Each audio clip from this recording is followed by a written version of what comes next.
our second big story, which is to look at the infusion of vocational skills in the academic curriculum. Have you thought about what will be the impact of that? How will that translate? I'm sure you're wondering. But over the years, there's been this clamor for that infusion to take place. And the federal government, seems to be embracing that call to ensure that this becomes a reality by the year 2025.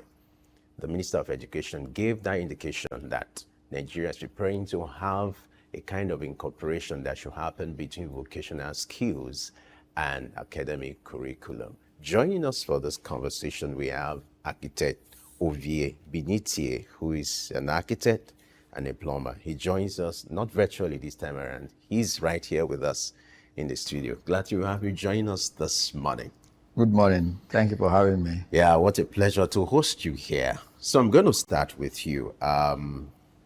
Over the years, I know you've been following the trend of things, the clamor to have this infusion between vocational skills and academic curriculum.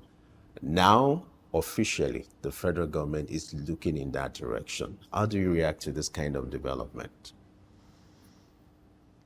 My reaction is not positive. Okay, quite interesting. So why is it not positive? That's why we're here. Yeah, absolutely. My reaction is not positive because it's a societal thing, right? Let me ask you a personal question. If your daughter were to tell you that she wants to be a plumber, what would be your reaction? Well, naturally, you have parents who will give that initial No. concern. You. Well, okay. Because here, this is why we need to. My job is to ask the question. This is why you provide. I understand, right? Which is why my reaction is not positive, okay. right? Because so explain why your reaction is not positive. The societal outlook on handwork is very poor. Very poor. Nobody thinks that a tiler, a mechanic, is somebody that amounts to anything. So when government says that they want to add vocational skills to school curricula, it's dead on arrival. It's dead on arrival because there are several steps that need to be taken before doing any of these things in the public domain. Are people interested in acquiring these skills?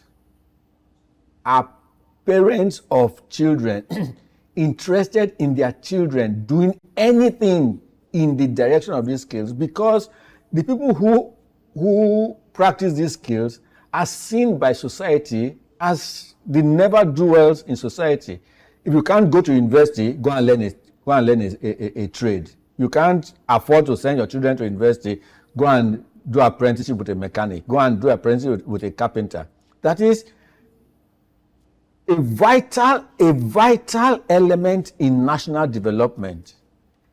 A super important element in national development is seen as something that needs to be given to people who, can't pass exams, people who can't do well in education, go and acquire skills. All right. Now, we're being joined virtually by another guest. Let's shift the conversation to him. And we have Michael Semiye, who is the Executive Director, Dean Initiative. He joins us virtually. Michael, glad to have you join us on Early Extinct this morning. And good to see you again. Thank you so much. And good morning to everybody and to my colleagues, the guests in the studio. All right. So I have Architect Binitie, talked about his own side of the story. It started by the perception as regards the society or some parents as regards this development. He's not so optimistic that this kind of initiative will be greeted with the right reaction from some parents or the people in the society. Let me have your take on this plan to ensure that you introduce vocational skills to academic curriculum in Nigeria. The plan is to ensure that pupils will have at least two basic skills before leaving school, and to also prepare them for the larger world. By the time they graduate, there will be what you call an infusion between the town and the gown. What's your reaction to this? Yeah, I think it's a matter of setting a background that gives us a clear perspective of uh, whether it was the right time for the federal government to be doing this, and what will inform whether this idea is a welcome idea or not. I think, like the guest in the studio is expressing a concern. Is this the right time for the federal government to be doing this? I think it is far behind the schedule of a global evolution.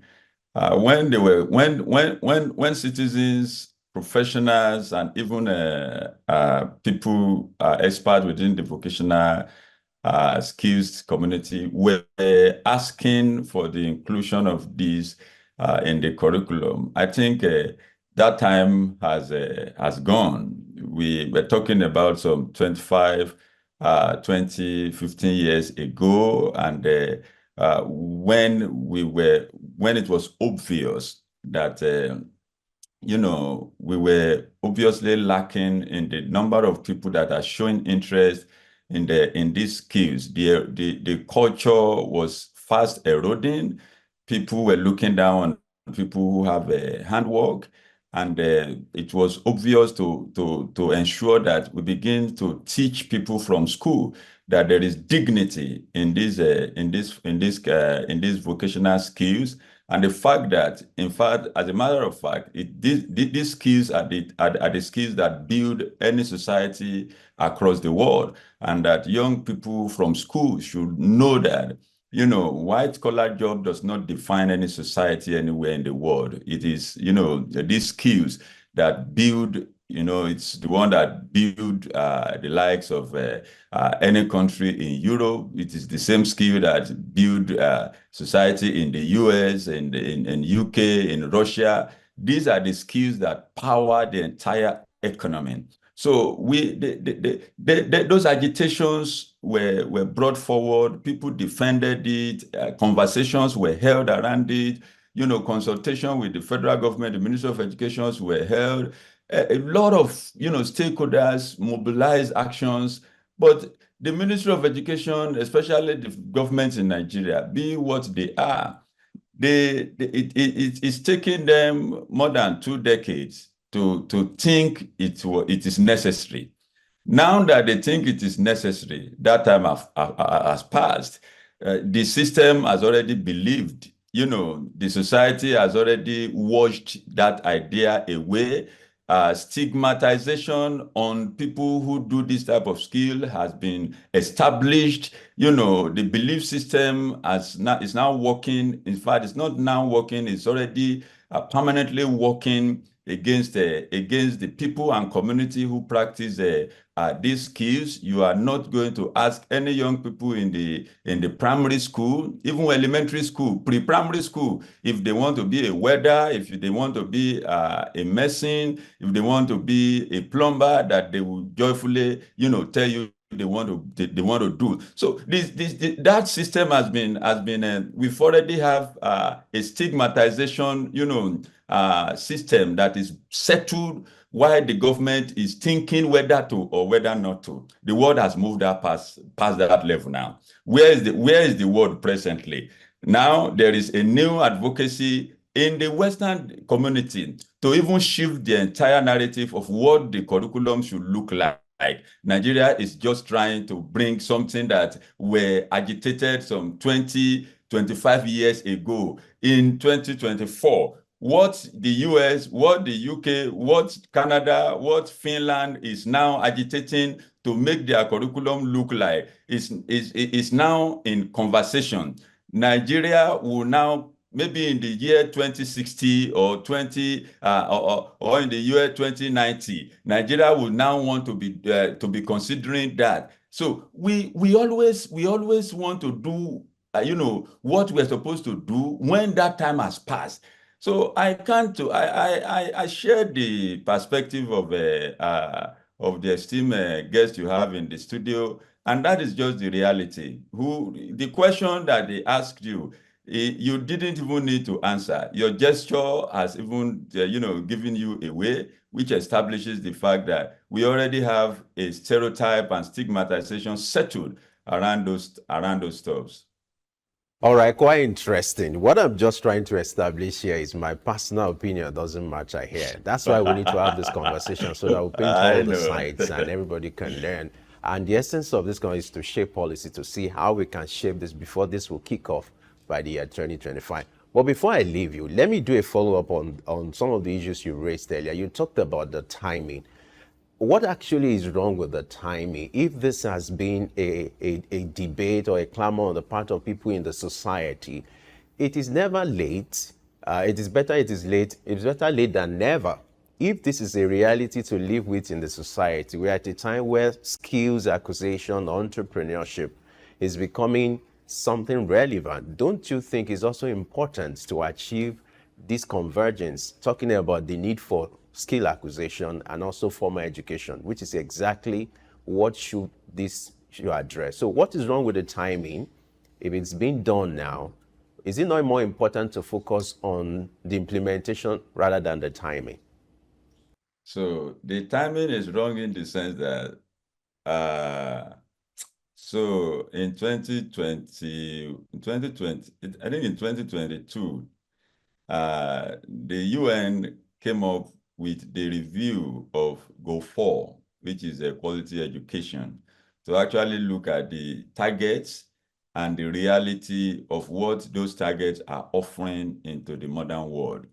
Why the World Economic Forum continue to investigate what the current workspace requires and the future of work would demand from young people within the workforce. They came up, and then in 2022, there was a summit of the Transforming Education Summit in Paris that understudied what exactly should the Go4 be delivering. Maybe there were some excitement when the SDG were being formulated, and education, we were looking at it in the area of literacy, numeric literacy, ability to read, write, and speak common languages that are acceptable. Maybe in the terms of skill, what did we design, education to deliver?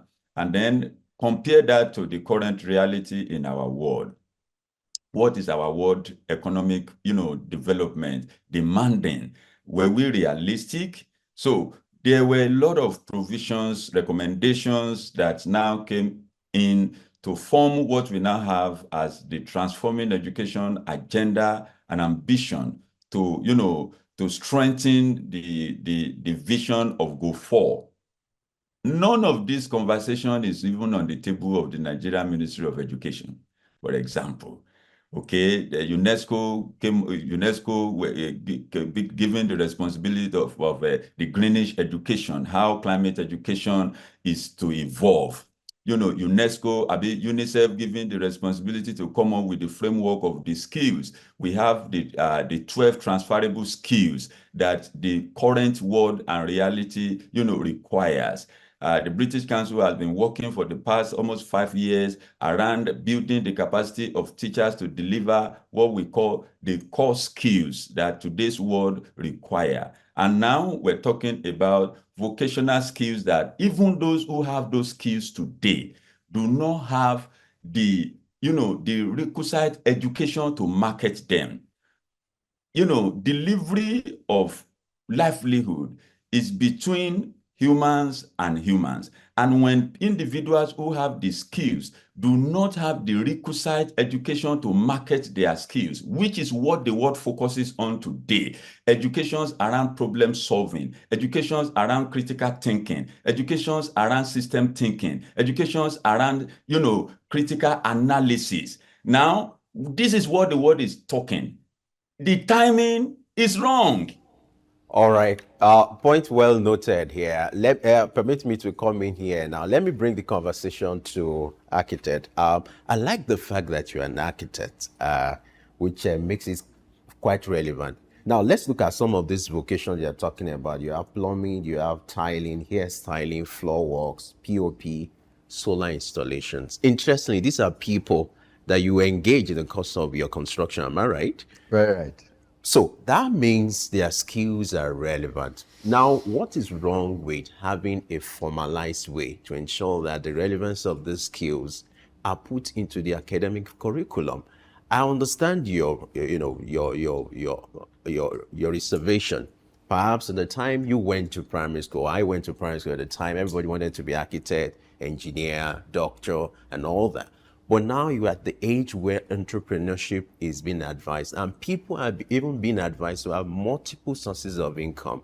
So what is wrong with having this kind of skills incorporated into the academic curriculum? Curricula are designed to achieve goals, right? Now, when working out a curriculum, there are several things that need to get done. What's the time frame for achieving the skill acquisition to become relevant in society? Let me explain to you my understanding of education, right? Now, primary education is where cognitive skills are passed on to the child. Then secondary education is where those cognitive skills are pushed up to the next level. You are taught things and you are expected to give back what you have been taught. Now, tertiary education, anybody you ask about tertiary education will tell you, oh, it's about polytechnic, or it's about going to university to get a degree. No, that's not what tertiary education is. Tertiary education, why it isn't that is because when you get to those places, you are no longer given textbooks.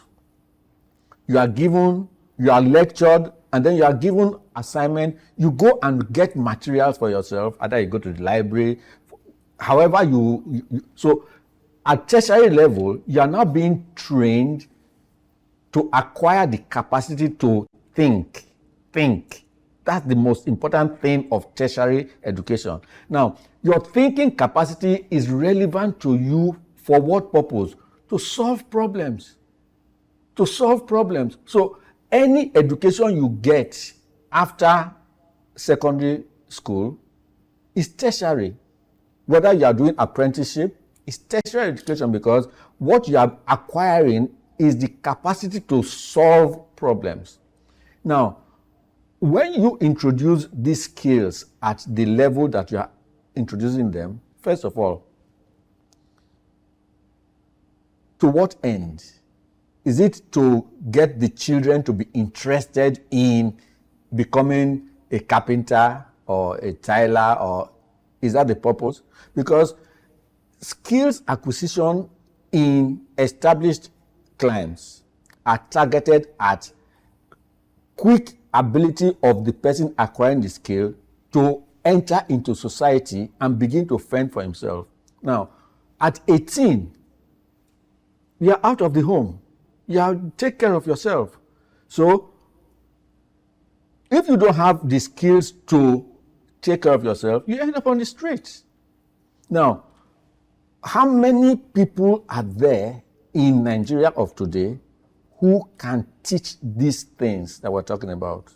Now, in established climes, you have practitioners are the ones who handle the training in schools. It's not a theoretical thing. Vocational skills are not theoretical. They are things that you do to add value and then earn income. The only reason anybody is ever going to give you money is because you solve their problem.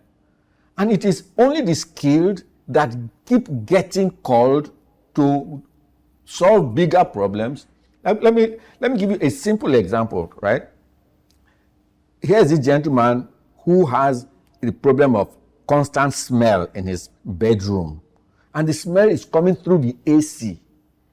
And he's called plumbers and nobody has been able to solve the problem for him. Then he calls somebody who says, I know what the problem is. He doesn't tell him what the problem is, but he tells him, I can solve this problem for you, but it's going to cost you 120,000 naira, 150,000. Anyway, he ends up paying him 120,000 naira. Because the persistent smell coming to the bedroom was creating problems between himself and his wife. And the man solves this problem with less than 2,000 naira. Why? Because he knows what to do. He's a problem solver. He has solved the problem and he has gotten 120,000 for solving the problem because he can think. Now, at tertiary education level, you are being taught to think. Skills acquisition is about capacity to solve problems. It is not, they want to introduce it at primary and secondary school level. Completely. So the issue now is the entry level. If it's been introduced at secondary or tertiary level, will it make any difference? Look, like I told you, hardly any enlightened parent, in quotes, wants any of their children to work with their hands, to be a plumber. I trained as a plumber when I was 46 years old. I was project architect on a building, the residence in Ikoyi here, that cost over 1 billion naira. The tiles were imported from Italy. The contractor that built it was top contractor in Nigeria. Top contractor, tier A contractor that built the house. 2 weeks after the man moves into the house, we start breaking the walls because there's leakage in the wall. Why? The plumbing work was poorly done. Isn't that what this will also help to address? If we start tackling the problem at a basic level. You can't tackle it at a basic level because the people who you want to engage in it do not have the decision-making capacity to say, I want to be a tiler. Parents want their children to go to school. And you are quite aware that today's Nigeria is saying education is a scam. Am I not correct? Yeah, that's some say that. It's not. No. We know that it's not a scam, but it is because people who have gone through the educational system end up with the capacity to do nothing, cannot contribute quality to the environment. So they can't. If you don't solve people's problems, nobody is going to dash you money for turning up in the office. Now, so I trained as a plumber at 46. I'm an architect. But having encountered this problem, I realized that there's a huge... Look, the plumbing contractor on that project, tier A plumbing contractor in Nigeria, who does the work for them? Untrained, apprenticed artisans are the ones who do these things. So the point is, the introduction of this into the curriculum will not address the problem that we have. The problem that we have is that we have loads and loads of human beings. It's not a youth problem. It's not a youth problem. It's a societal problem. We have a humongous volume of human beings who cannot solve problems. Now, government now needs to think about how to get people, the unemployed people in society, to recognize that these skills are important skills that give you the capacity to take care of your family. There are loads of work around. There are people to do them. Everybody is a portfolio artisan. They do one job, all they are interested in is the money that they're going to get from it. Once they get the money from that job, they move on. If you call that number severally and they consider you're calling them a nuisance, they just throw the SIM away, get another SIM and move on. So, right. Sorry, introducing it in primary and secondary school level, for me, is counterproductive. The target right now for vocational skills acquisition are the large numbers of people, young men and women. I learned at 46, young men and women who are doing nothing. The skills transfer is not in the secondary school. Centers need to be set up where people can acquire these skills in 3 to 6 months and become productive in society. And be solving problems. All right, I get your point. Let me seek the opinion of Semiye here. You will have architects talking about the issue of capacity. It bothers me when I have people talk about installing their ties or plumbing work that they said they had to contract people from neighboring countries rather than patronizing the local artisans here, which raises concern about the issue of capability, which he's talking about. Now, let's address this issue. If this idea is going to become something tailored towards addressing this problem, what will you suggest this kind of infusion should be? How should it take place towards building the right capacity for local artisans? Then he also talked about the entry point for the introduction of this skill that at the basic level, it might not prepare these people for the challenge in the bigger world. What do you think? Yeah, I'm very excited with the analysis of the architect in the building because, you know, we are the people faced with these problems, and most times it's like, I don't know if I can affirm, most times it's like we outside the four walls of government offices sometimes kind of have we sometimes kind of have a better solutions to some of the things that are facing us. And then maybe when people get to government offices, they suddenly become norms to providing solutions. But for me, I think the people we have in most of our government offices also are victim of the kind of education that produces them.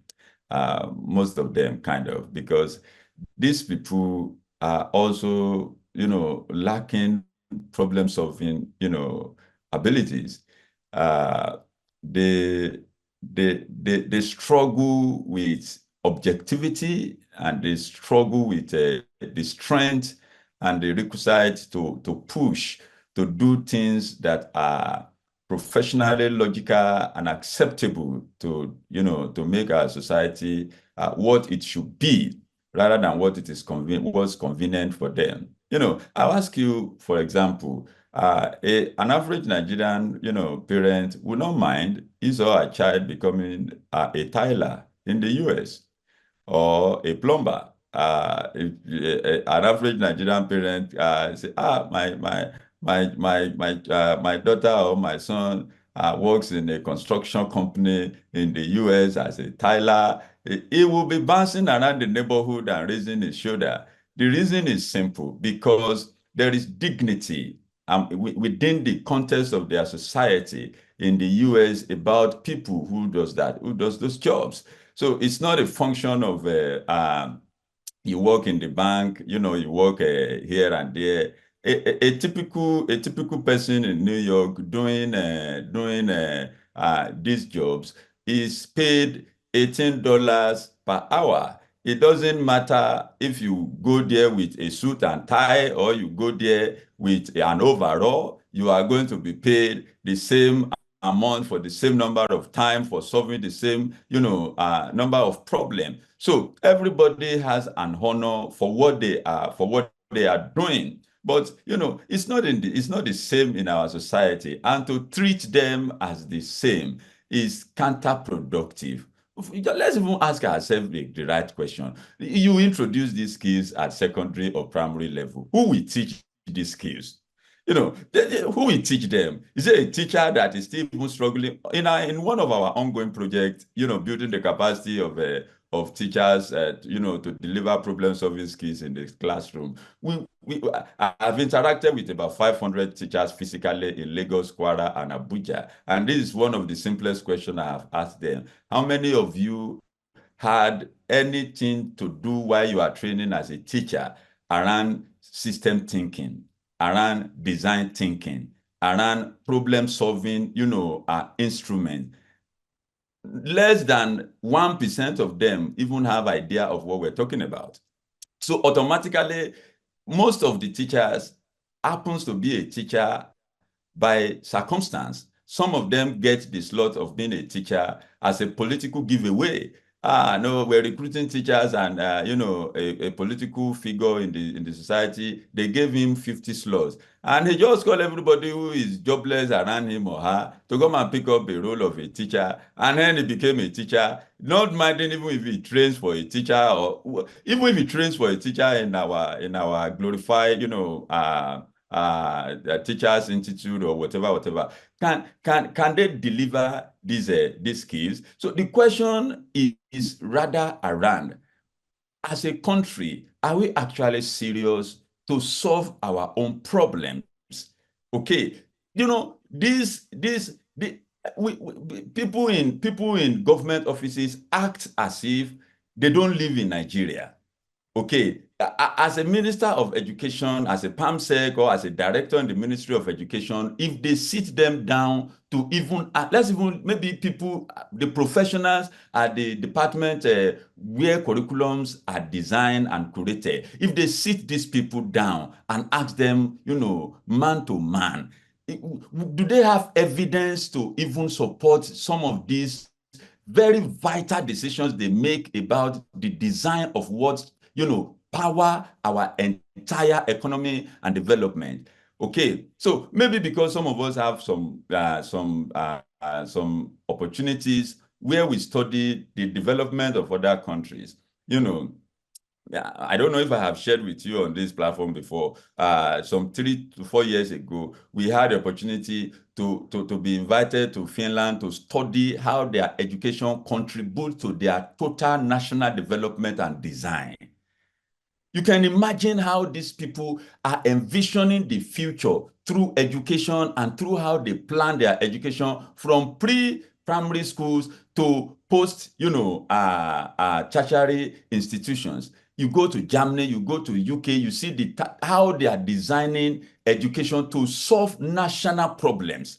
But here we are, we've left the design and solving of our problems in the hands of politicians who do not even have the requisite elementary education to support whatever decision they are now making as adults. Okay, so here we are at the moment. My gentlemen in the studio, for me, we should be bold to talk to the people who are making our decisions on our behalf. You are not doing us a favor. And the truth is that the solutions you are providing, they are outdated. They are not what is within the confine of what we should be doing by now. The world has moved forward. We should move forward in our education design. Thank you so much. All right, thank you for that thought. Now, as a way to wrap up this conversation, I would love us to focus on the solution now. There's something crucial you identified, the issue of perception about this set of people, the stigma in the society. When you call someone to come and do solar installation for you, these classes of people are being regarded as people who are not to do well in the society. So how do we address this general perception about it? He talked about plumbers who are in the US, and people are proud to say, yeah, they're plumbers in the US because of the differences in terms of the Naira value, or the value, or the prestige. But how do we address this issue in our own climb here, the perception about this set of people, because it's also part of the challenges you've identified. Well, let's provide a solution. How do Advocacy. We address? Yeah. Advocacy. See, you introduced me as an architect and a plumber. I'm 64 years old, right? I trained as a plumber at 46, 18 years ago, right? So I gladly wear my cap as a plumber, right? Advocacy. We need to make people understand The only reason you prefer the plumber, the tiler from Togo Benin or the Republic rest of them. is because he's been trained. So let's design. I train plumbers. I've trained close to 1,000 plumbers, right? Now, let's design relevant curricula for skills acquisition that bestows on the people self-worth. Self-worth is the most important thing that is missing when it comes to artisans. Self-worth. Low self-worth has been passed on to them by society. Low self-worth has been passed on to them by the people they apprenticed with, right? So they are used to people telling them, sorry, it's too expensive, I can't pay you, I have somebody else who will do it for me for less. Now, you who needs the work, and I get work, right? And I walk away from work. If you tell me, for instance, is it not just, that's the end of my interaction with you. That word just, you have conferred on, you see, you need to value the service that is being provided for you, right? So we need advocacy for people to understand, right, that these are critical vocations in society. Look, my gear was misbehaving.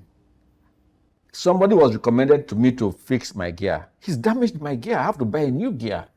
Why? Because he apprenticed under somebody. He doesn't understand.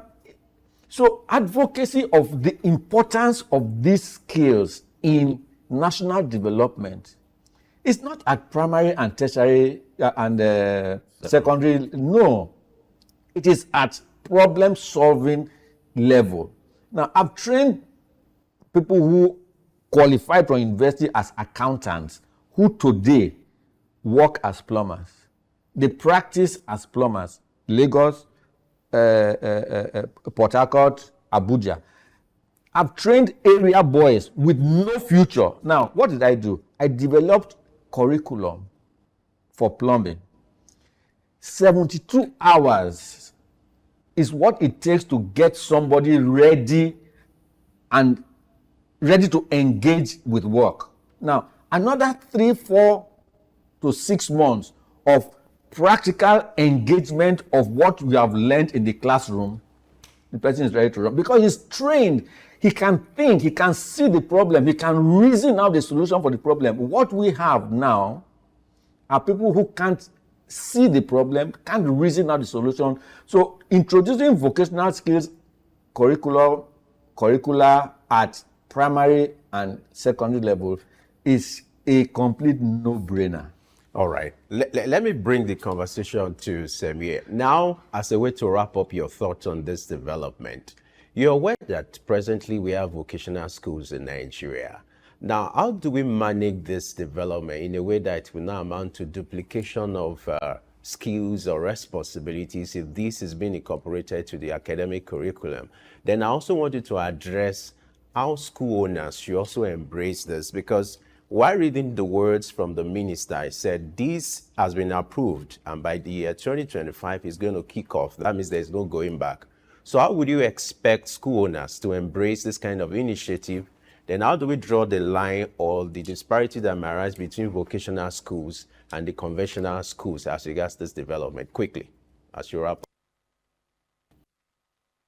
Yeah, thank you. So if it is going to work, actually, the government needs a lot of collaborations between the education stakeholders across the country, both private and government-owned school.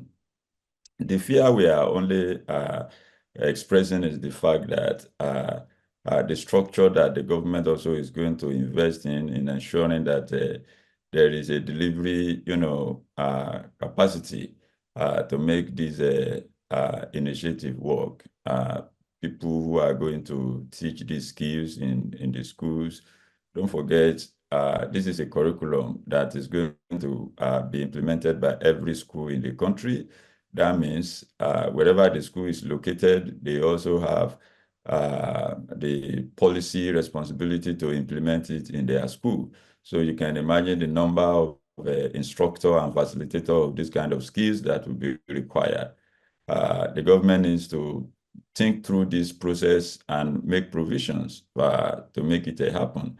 For the private schools, I don't know how they are going to be enforced. Yeah, so many of the private schools have gone far ahead in their own, initiatives. I consult for some private schools in Abuja and Lagos. I'm just imagining how this is more like something they have passed for some 5, 6, 7 years ago. They've gone way ahead of this kind of thinking and ideas. And if it is a policy that must be implemented, then it is within the powers of the federal government to provide, frameworks to make it work. But by and large, I would advise, just like Architect has said, organizations working around education reforms in the country should intensify effort. What the federal government just did now was to respond to over 2 decades of advocacy. That tells you how long it takes us as a people to note what is good and to try to adopt it. By the time the government is responding to that advocacy, the value for it has passed. The necessity for it has been overridden by realities. So now, what we need to do is to build, national capacity for people managing these kind of situations to be able to take proactive and immediate actions that solves the problem that stares us in the face. I wish our country well and continue to wish people who have faith in this country to continue to have strength in their faith. Hopefully, we'll start getting the right people in What right a way places to wrap that will up make this things work. conversation. Michael Semiye, who is the Executive Director, Dean Initiative. Thank you so much for sharing your thoughts and for spending time with us on LXT this morning. Hope to have you shortly when this becomes a reality. I know there'll be time to have another conversation in this regard. But thank you so much for spending time with us this morning. Thank you.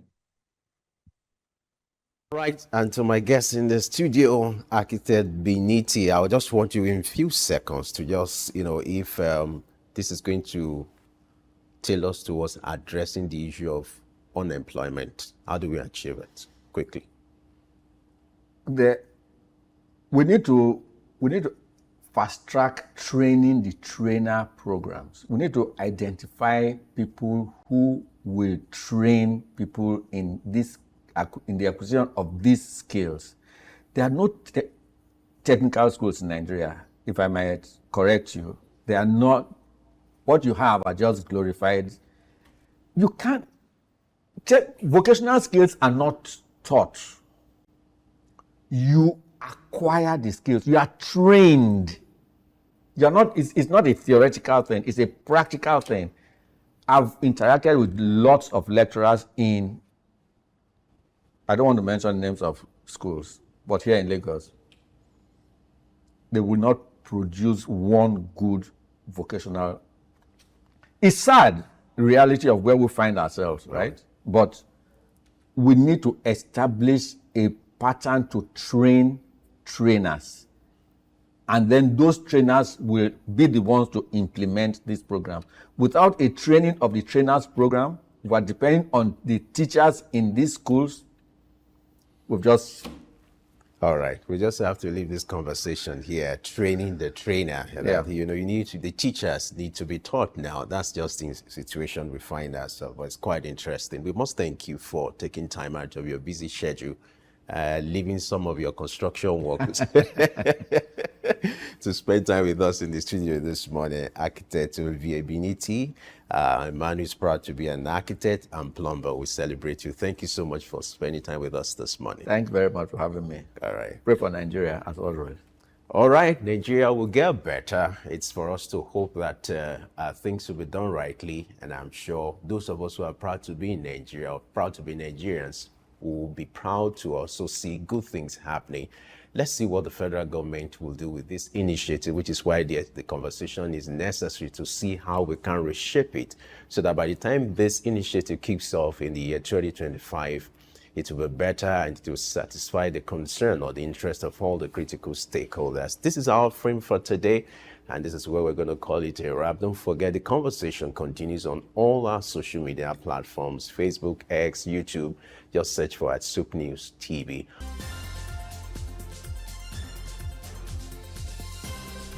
Early exchange, shaping policy, advancing development.